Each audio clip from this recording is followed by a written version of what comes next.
Ndinokukwazisai zvakare mukati mezuva ranhasi. Zvatoti tiite mukati mezuva ranhasi kuendera mberi kubva patakasiyira muchidzidzo chapfuura.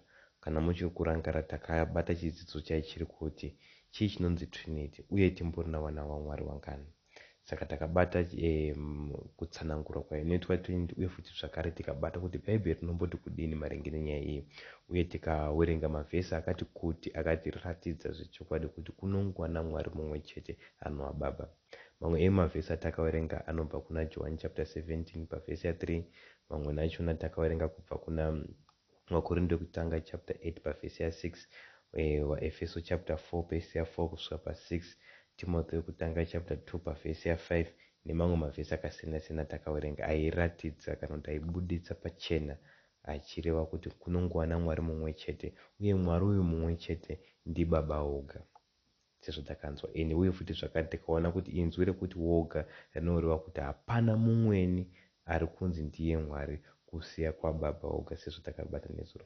So mukati mezuva ranhasi toti tibate chimwe chidzidzo chinoti Jesu ndiMwari here. Ndopfungwa yakatotibate nezvayo mukati mezuva ranhasi. Tine futi zvimwe zvidzidzo zviri kumberi zvachadozobata nezvazvo pamusoro pekuberekwa kwaKristu. Tobata futi zvakare chimiro chekuti mweya mutsvene amborani futi zvakare, kana kuti chii. Then tichazobatawo dzimwe nyaya dzichange chizodzisa nezvadzo dzine chekuita neruponeso rwevanhu. So mukati mezuva ranhasi ndoti murambe mineni papfungwa yatinayo kungoti Jesu ndiMwari here. Sezvo nezuro takadzidza tikaona kuti kunongwana Mwari mumwe chete, ko Jesu ndiMwari here. Saka patakupinda mukati mechidzidzo chedu doti ndikutanga ndakuzivisai pfungwa iyi yekuti inzwi rekuti Mwari rinoshandiswa nenzira mbiri dzakasiyana mubhaibheri. So nzira yekutanga rinoshandiswa inzwi rekuti Mwari rinoshandiswa kana richitaura nezveuyo anova mukuru kuna vose, uye futi zvakare anonzi ndiye tsime rezvinhu zvose, sezvo takaona nezuro kuti kunongwa Baba ndo anonzi ndo ari pamusoro pavose. He is the father of all, kandi ndo baba wavose, and he is above all, kana kuti ndo anova tsime rezvinhu zvose. Ndozvopfungwa yatakaona kuna Vakorinde wekutanga chapter 8 vhesi ya6, uye futi zvakare nemwe pfungwa yatakaona kuti Baba ndiwega anonzi baba wavose kubva kuna vaEfeso chapter 4 vhesi ya6.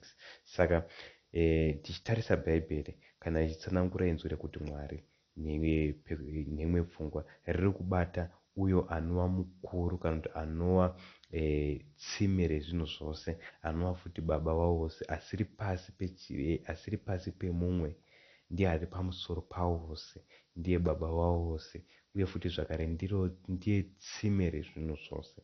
Zvinhu zvose zvinobva kwaari.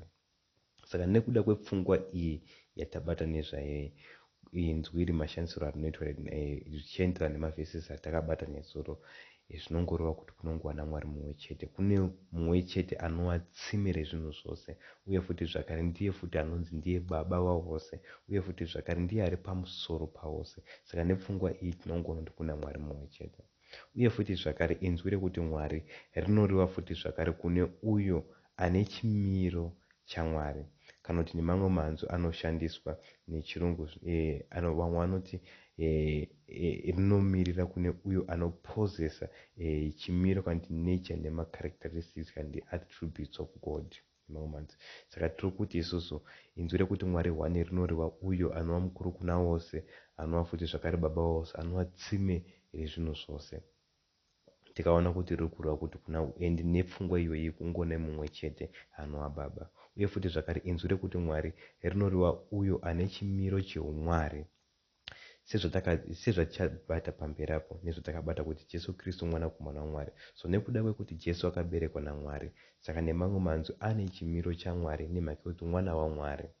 Tese tinoziva kuti pane mutemo wakasikwa naMwari unotonga kana kuti unotungamira kana kuti unotonga zvinhu, mafambiro azvinofanira kunge zvichiita.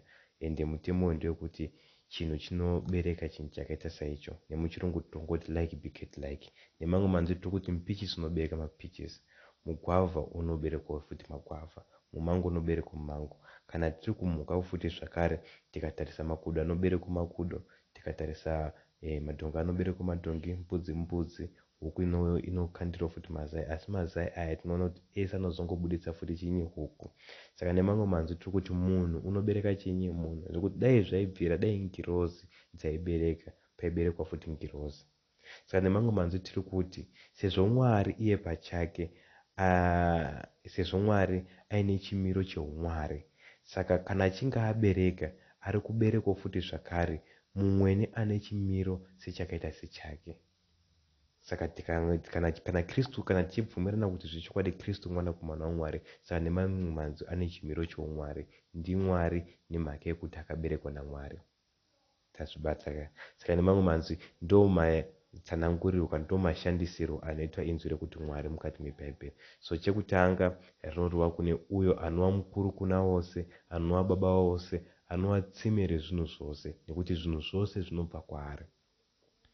Saka nekuda kwepfungwa iyi kunongwa naMwari mumwe chete, asi uye futi zvakare tichibata pfungwa yechipiri yekuti inzwi futi rekuti Mwari rinoshandiswa futi zvakare kureva uyo ane chimiro cheumwari maari, ende tinoona futi zvakare kuti ndiKristu. Saka nemamwe manzwi tingone mabeings maviri chete, kana kuti tingone mabeings maviri neshona inokwanisa kuti vanhu vaviri vane chimiro cheumwari. Wekutanga mabeings aya tina Baba, uye futi zvakare wechi2 tina Kristu, nemhaka iyi, nemhaka yekuti Kristu akaberekwa naMwari. Ende mukazoninga John chapter 3 verse 16 inobva yatsanangura kuti Mwari angone mwana mumwe chete wega wakafa. Saka nemamwe manzwi kana Mwari aine mwana mumwe chete, saka hakuna futi zvakare mumwe munhu kana chimwe chisikwa chinokwanisa kuva nechimiro ichi chekunzi icho pasacho chakazvimiririra chine umwari pachazo, kusiya kwaBaba naKristu.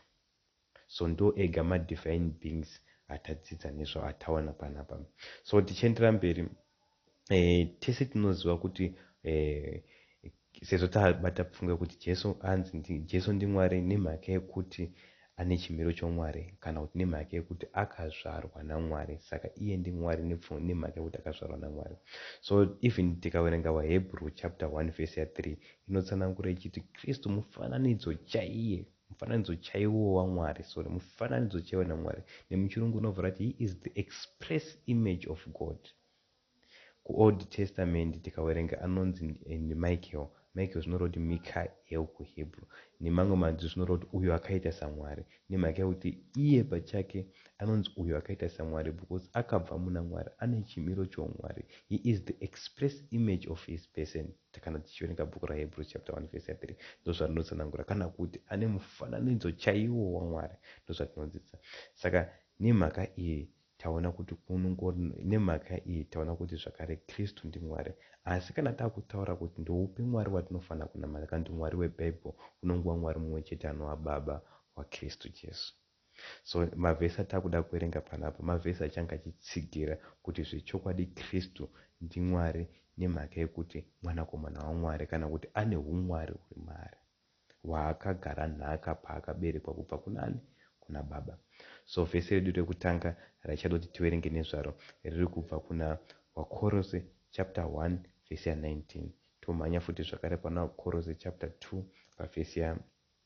pavhesi ya9. So ndine bhebheri rangu ranichange nichiverenga futi zvakare panapa. Saka vaKorose chapter 1 pavhesi ya19 inoti zvonizvo panapa: nokuti Baba vakafara kwazvo, nokuti Baba vakafara nazvo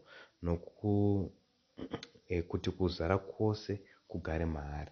Saka panapa zviri kunzi nokuti Baba vakafara kwazvo kuti kuzara kwose kuve maari. Kuzara kupi? Kuzara kwose kwechinyi? Ngatirenge chapter 2 same bhuku rimwe chete, saka toti tinzwise kuti context yachona zviri kureva kuti chii. Ngatirenge chapter 2 pavhesi ya9 tinzwe kuti iri kuti kuzara kwechinyi. Vhesi ya9 inobva yati nokuti kuzara kwoumwari kunogara maari pamuviri. Saka nemamwe manzwi otsanangura pamusoro paKristu. Saka zviri kunzi Baba vakafara kwazvo chose kuti kuzara kwose kweumwari kunogara munani? Muna Kristu. Saka nemamwe manzwi tiri kuti Jesu ndiMwari nemhaka yekuti ane chimiro cheumwari, akazvarwa naMwari, saka ane chimiro chababa wake. Ini ndiri munhu nemhaka yekuti ndakaberekwa nevabereki vangu vavari vanhu, saka ini ndine chimiro chavo, ndakachigara nhaka. chimiro ichichi. Saka ndozvo zvakangofanana futi zvakare naKristu. Ane chimiro cheudivinity kana kutaura muchirungu kana chimiro cheumwari ndochiri muna Kristu. Saka nepfungwa iyi tiri kuona futi zvakare kuti zvechokwadi Kristu ndiani? Ndimwari, nekuti kuzara kwose kweumwari kuri maari.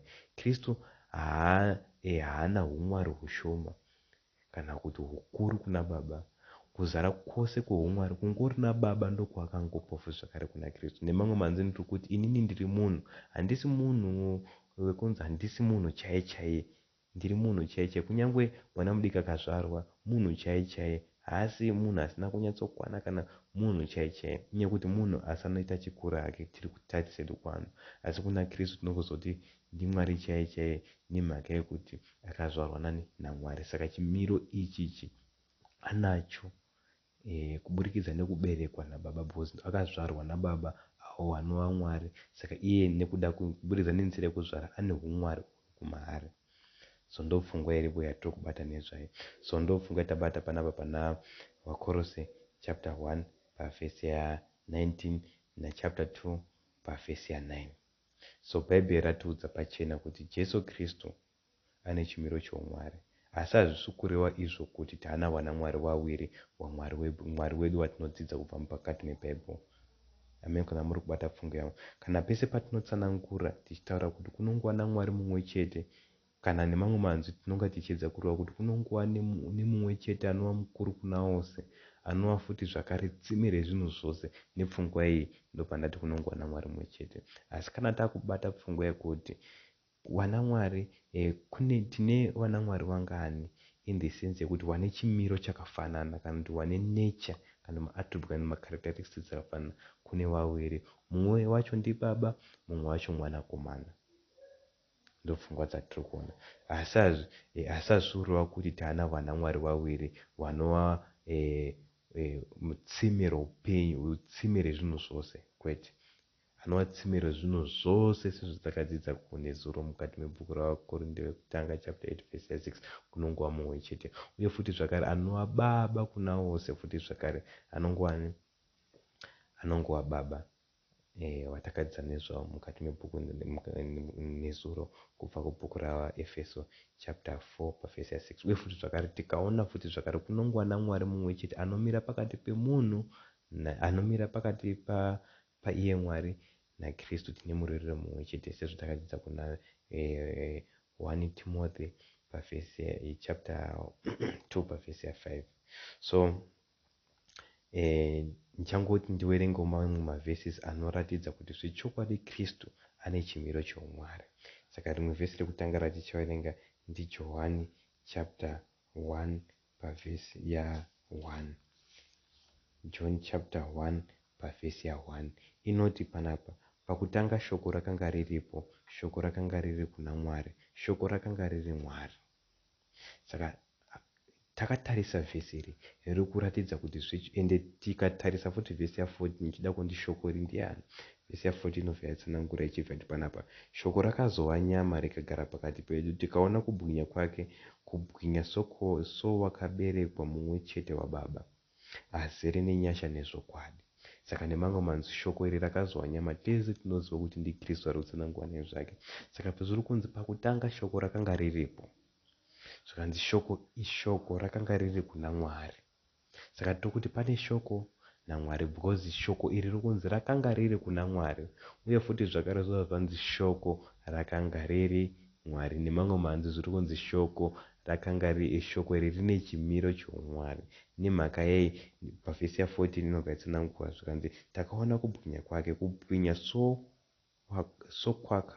sokwawakaberekwa mumwe chete naBaba. Saka nemamwe manzwi nechirungu inovhura kuti we saw this glory is the glory of the only begotten Son of God, kana uyo wakaberekwa mumwe naBaba. Saka nekuda kwekuti Kristu akaberekwa naMwari, saka nemamwe manzwi shoko rakanga riri Mwari. Shoko nemamwe manzwi rine chimiro cheumwari. Soko ndo rimwe vhesi rinotiratidza kuti zvechokwadi Kristu kuzara kwose kweumwari kuri maari, nemhaka yekuti mwanakomana waMwari akaberekwa naBaba mumwoga sezvatabata panapa sezvataona. Imwe futi vhesi radoti tiverenge nezvaro rinotsigira futi zvakare pfungwa inotiratidza kuti zvechokwadi Jesu ndiani? Jesu ndimwari, kana kuti Jesu ane chimiro choumwari, kuzara kwoumwari kuri maari. Chioneka kuna vaHebheru wekutanga pavhesi ya8 kusvika pavhesi ya9. Inoti panapa, asi pamusoro pomwanakomana unoti, tese tikaverenga nyaya iyi ndibaba vari kutorwa nezvavo, anoti pamusoro pomwanakomana yabva yabudisa futi zvakare Jesu Kristu mwanakomana wani waMwari. Asi pamusoro pemwanakomana unoti, chigaro chenyu choushe imi Mwari chiripo nokusingaperi, netsvimbo yokururama ndiyo tsvimbo youshe hwako. Makada kururama mukavenga kusarurama, saka Mwari iye Mwari wenyu vakakuzodzai namafuta okufara kupfuura shamwari dzenyu. Zvikanzi panapa baba vachiadhiresa Kristu vandokuti panapa pa chigaro chenyu choushe. Tese tinoziva kuti Kristu paakakurira akaenda kudenga ndiridika akanogara kurudyi rwechigaro choushe kwaMwari. Saka panapa zvinonzi chigaro chenyu choushe imi Mwari. Baba vakatarisa kumwanakomana wavo vari kumuti imi ani? Imi Mwari. Andirika vanzi chiripo nokusingaperi. Andirika vanzi chigaro chenyu ichi chiripo nokusingaperi. I think tichazoya futi zvakare tozotsanangura. Kuna vanhu vazhinji vanobata pfungwa yekufa vatsanangura kuti saka Kristu haana kuzvarwa kana chigaro chake chiripo nokusingaperi. Tichazobata vhesi tichizoverenga nechirungu tozoona kuti meaning iripo iri kureva kuti here from everlasting here, kana kuti iri kubata the future, kana kuti from eternity to eternity. Saka tichazobate nezvazvo nhasi achidzidzo chedu. Saka panapa pfundiso chedu chiri kungoti tive neumpowo hunoratidza kuti Jesu ndiani? Jesu ndiMwari, ane chimiro choumwari, uye kuzara kwose kwoumwari kwakazara maari. Zvikanzi panapa, zvikanzi baba vachitaura kuna Kristu, zvikanzi imi Mwari chigaro chenyu chose chiripo nokusingaperi, chiripo andika. Zvikanzi chigaro chenyu choushe imi Mwari chiripo nokusingaperi. Vhesi ya9 inobva yatsanangura kuenda mberi. Zvikanzi makada kururama mukavenga kusarurama, saka Mwari iye Mwari wenyu. Nemamwe manzi, saka Mwari zvaakureva kuna baba manje, iye Mwari wenyu. Saka tirikuti Mwari uyu ana Mwari wake. Saka tirikuti Kristu uyu kunyange kuzara kwose kuri kweumwari kuri maari, kunyange achinzi ndimwari nemhaka yekuti akazvarwa naMwari, ana Mwari wake. Kana kuti kana takuzobata pakuzonzi Mwari wenyu, zvakureva kuti atone source kana kuti kwaakabva.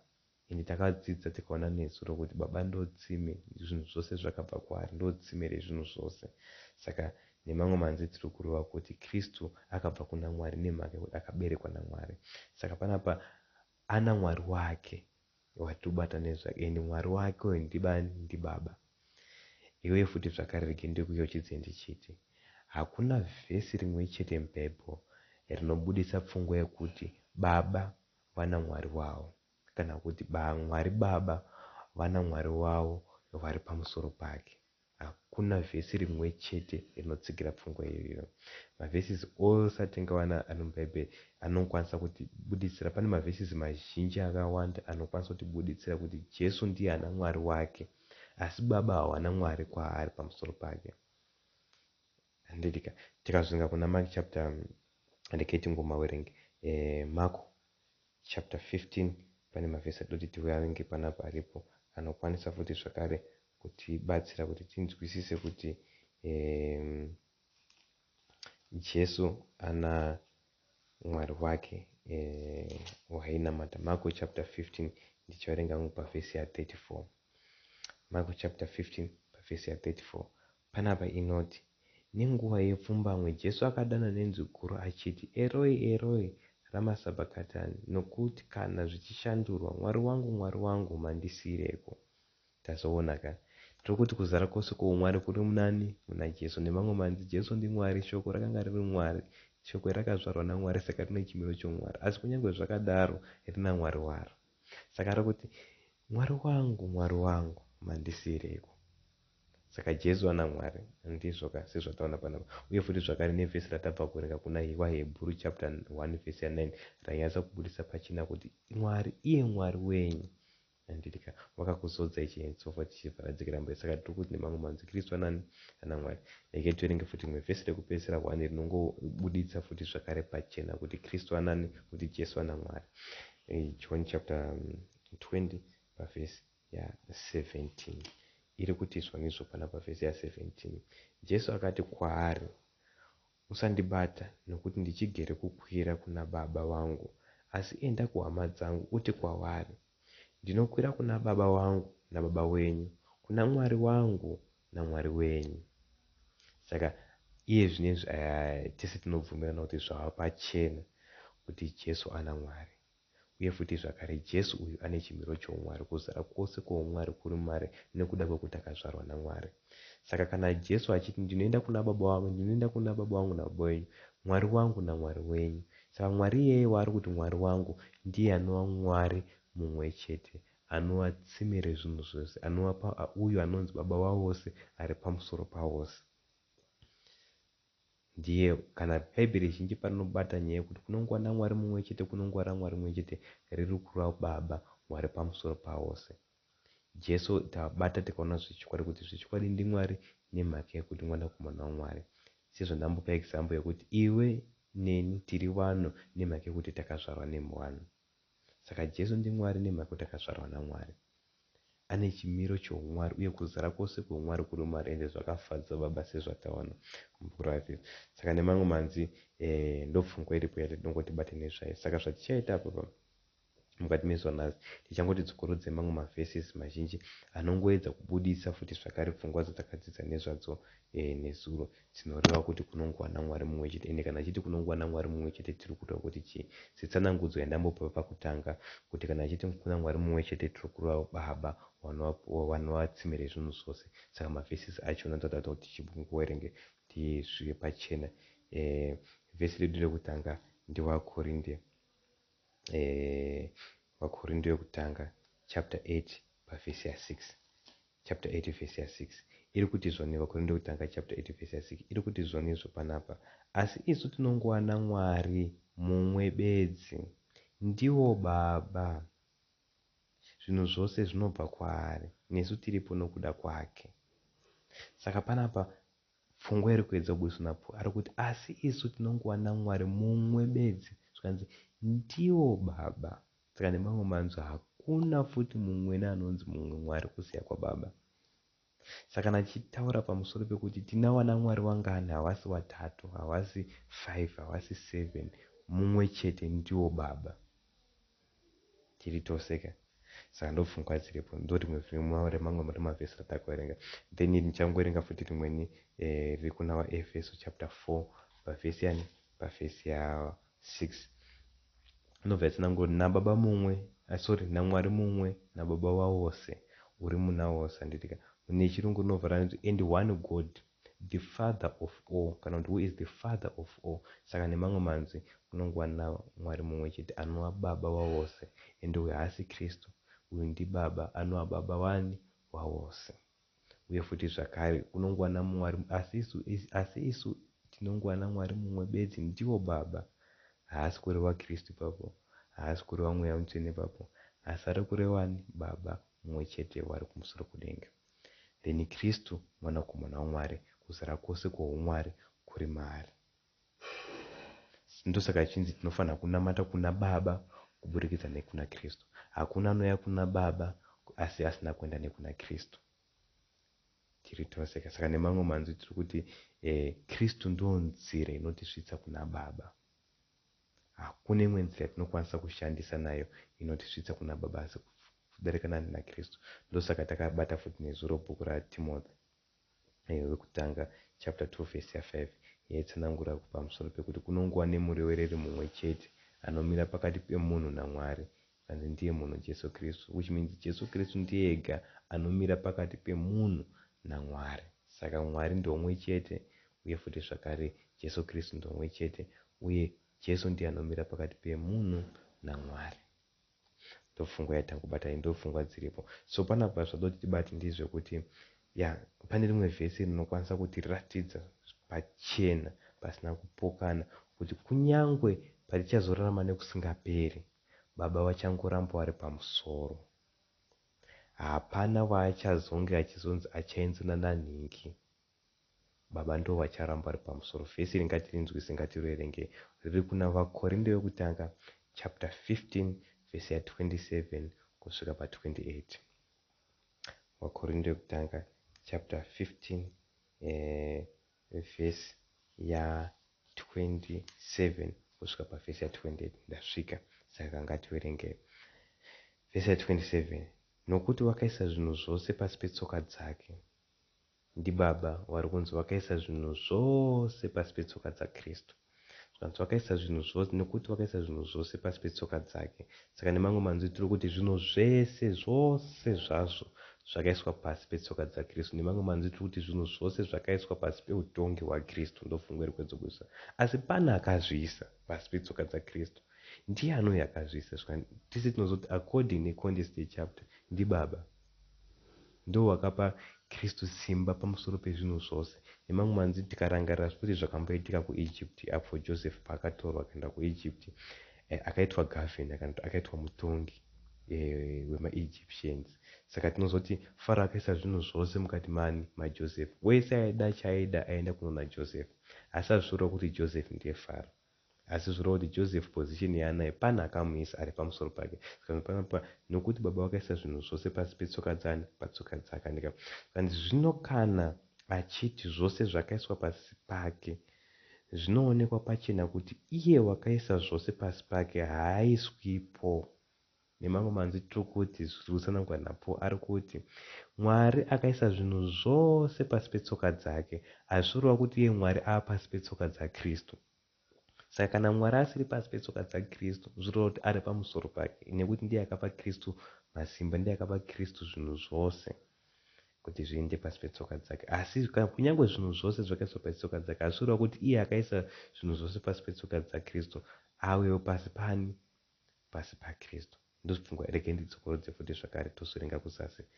Kana panapa pa vhesi 27 Vakorinde wekutanga chapter 15 iyo, sorry, 27 iri kuti panapa, nokuti wakaisa zvinhu zvose pasi petsoka dzake. Zvino kana achiti zvose zvakaiswa pasi pake, zvinoonekwa pachena kuti iye wakaisa zvose pasi pake haaiswipo. Hanzi zvinhu zvinotooneka pachena kuti kana paine akazviisa, uyo wakaisa zvinhu zvose pasi petsoka dzake, iye haasi pakati pezvinhu zvakaiswa pasi petsoka dzake. Saka nemamwe manzwi tiri kuti baba hawasi pasi peutongi hwaKristu. Ngatichione vhesi richiendera mberi. Zvino kana zvose zvaiswa pasi pake, ipapo mwanakomanawo amene uchaiswa pasi paiye wakaisa zvose pasi pake, kuti Mwari vave zvose kuna wose. Yabva yabudisa pachena kuti kunyange Kristu zvinhu zvose zvakaiswa pasi petsoka dzaKristu, asi iye Kristu futi zvakare ari pasi pani paMwari, anova baba wavose, anova futi zvakare tsime rezvinhu zvose, nekuti zvinhu zvose zvinobva kwaari. Saka ndopfungwa yakakosha yatiri kuwana. Ini nemamwe manzwi tiri kungoreva kuti kunongowana Mwari mumwe chete, anova baba. Kana achiti kunongowana Mwari mumwe chete bedzi, anova baba, tinoreva kuti kune mumwe chete anova tsime rezvinhu zvose, anovawo baba vavose, anongova mumwe chete. Jesu Kristu ndiMwari nemhaka yekuti akazvarwa naMwari, ane chimiro choumwari, uye kuzara kwose kwoumwari kuri maari. Asi hazvirevi kuti kunyange Jesu Kristu ane chimiro choumwari, kunyange achinzi ndiMwari aine chimiro choumwari, zvaakureva kuti taana vanaMwari vaviri, tingoona Mwari mumwe chete, sezvataona mabhaibheri, sezvataona pamavhesi ose atanga tichidzidza tichiverenga nezvavo. Kana achiti tingoona Mwari mumwe chete, tinoreva kuti tingoone mumwe chete anova tsime rezvinhu zvose. Jesu ndiMwari nemhaka yekuti akaberekwa naMwari, asi haasi tsime rezvinhu zvose. Zvinhu zvose tinozvigamuchira kubva kuna Mwari kuburikidza naKristu. Jesu ndiye nzira yoga inosvitsa kuna Mwari, uye zvipomborere futi zvose zvinobva kuna Mwari tinozviwana kuburikidza naKristu, nekuti baba wakaisa zvose mukati mumaoko ake. Kana tine zvatinoda tinoenda kuna Kristu, Kristu ndiye anotipa, nemhaka yekuti zvose zvakaiswa mukati mumaoko ake nababa. Saka ndopfungwa iripo. uye futi zvakare tisati adzika nda kubata pfungwa yandotibati nezvayo ndeyekuti pane pfungwa yakakosha ndotibati nezvayo. Pfungwa iyi yakakosha ndeyekuti hakuna mutsara mumwe chete mubhaibheri rese unotsanangura Kristu uchimuti Mwari mwanakomana. Kwete, hapana vhesi rimwe chete rinotsanangura Jesu richiti Mwari mwanakomana. Rinongobatisa pfungwa yekungoti mwanakomana waMwari nemhaka yekuti ndozvaari. Handitika nemhaka yekuti mwanakomana waMwari. Charingatotaura ndechekungoti shoko rakanga riri Mwari, kana kuti shoko rakanga rino chimiro cheumwari. Ndopfungwa iri kwezotsanangura nezvayo, asi harisi ruva kuti Kristu ndiye mukuru kuna wavo wose, ndiye tsime rezvinhu zvose, ndiye baba wavo wose watanzwa nezvavo. Hazvisizvo zvinonga zvichireva, zviri kungoreva kuti Kristu ane chimiro cheumwari. So pfungwa yada kuti ngotibate ndeyekuti kunyange Kristu aine chimiro cheumwari, kuzara kwose kwoumwari kuri maari, hazvisi kureva kuti haasi lesa God, kana kuti haasi futi zvakare pamusoro pababa. Angone chimiro chake, chimiro chake nechababa changofanana, nemhaka yekuti akabva kana kuti akabuda kana kuti akazvarwa naMwari, saka ane chimiro chababa wake. Asi hazvichareve kuti Kristu ndiye baba. Kwete, Kristu haasiye baba, Kristu mwanakomana wababa. Nichangotiverengei mavhesi, I think mashoma achangotibudisira pfungwa yekuratidza kuti Kristu nababa waviri, mumwe ndibaba mumwe mwanakomana. Haasi mumwe chete, haisi being kana kuti person imwe chete, handitika, asi waviri, mumwe ndibaba mumwe mwanakomana. Tikaverenga panapa tikazoverenga kuna Matthew chapter 10 verse ya 32, Kristu anotsanangura achiti kuna baba vangu vari kudenga. Even futi zvakare kuna Luke chapter 22 pavhesi ya 42, Kristu achichema pamusoro pekapu yakanga yaiswa mukati, yakanga iri makachiti baba kana achibvira tore mukombo uyu. Handitika, anotsanangura kuti achiti baba, which means haasi kuzvirevera iye, asi ari kurevera kunani, ari kurevera futi zvakare kuna baba. Uye futi zvakare nevhesi ratamboverenga kuna Mark chapter 15 pavhesi ya 34, Kristu achishaidzira nemanzwi achiti Eloi Eloi sabachthani, apo panguva pangapa Kristu achiti Mwari wangu mandisireko. Akanga asiri kuzvireva, asi akanga achireva baba wake vari kumusoro kudenga, vari kuti Mwari wangu mandisire. Uye futi zvakare mukazoverenga Luke chapter 23 verse 46, Kristu achitsanangura kuti baba, mumaoko menyu ndinoisa chinyi? Ndinoisa mweya wangu. Saka nemamwe manzwi tiri kuti Kristu haasi baba, Kristu haasiriye baba vatatidza nezvavo, vatinova baba wazvose. Baba vatotidza nezvavo ndo baba vaKristu. Uye futi zvakare sezvataona kuti kunongwana Mwari mumwe chete uye nemumiri mumwe chete, anomira pakati pemunhu nani newanhu, anomira pakati paMwari newanhu, ndiye Jesu Kristu. Saka nemamwe manzwi, Kristu ndiye anomira pakati pedu naMwari. Saka which means Kristu haasiriye Mwari watobata nezvake, haasiriye baba nemamwe manzwi. So kunongwana Mwari mumwe chete nemamwe manzwi, asi Jesu ane chimiro cheumwari. Kana achiti kunongwana Mwari mumwe chete, tiri kureva kuti kunongwa nemumwe chete anova tsime rezvinhu zvose, anova baba wavose, anova futi zvakare kana kuti nemamwe manzwi, he is the supreme being nemuchirungu, kana kuti ndiyo ari pamusoro pawose, ndiye akaisa zvinhu zvose pasi paKristu. Asi kunyange zvinhu zvose zvakaiswa pasi paKristu, hazvisi kureva kuti baba vari pasi peutongo hwaKristu. Kristu iye pachake ari pasi peutongo hwababa. Saka nemamwe manzwi, munhu akabvunza kuti Jesu ndiMwari here, hanzi haisi kwete, kana kuti haisi ehe, unoda kutsanangura kuti kana ukati kwete uri kureva kuti chii, kana ukati hongu uri kureva kuti chii.